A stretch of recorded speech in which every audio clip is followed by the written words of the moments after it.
Salam sejahtera bagi kita sekalian dari Toraja.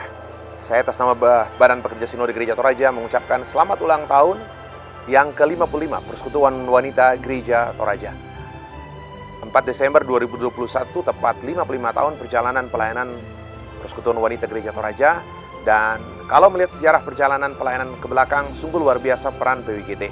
PWGT tidak hanya memperlengkapi menambah kompetensi warganya, ibu-ibu PWGT, tetapi lebih dari itu betul-betul menjadi satu penggerak dinamisator dalam kehidupan pelayanan di tengah-tengah jemaat, baik di lingkup pelayanan klasis, wilayah maupun di tingkat sinode.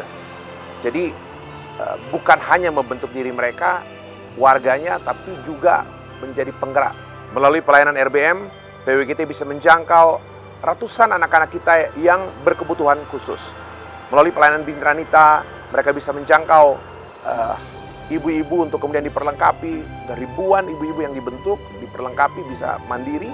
Dan melalui pelayanan Yayasan Motivator Pondoran misalnya, lingkungan hidup dilayani dengan baik dan juga kehidupan ekonomi jemaat bisa ditumbuhkan.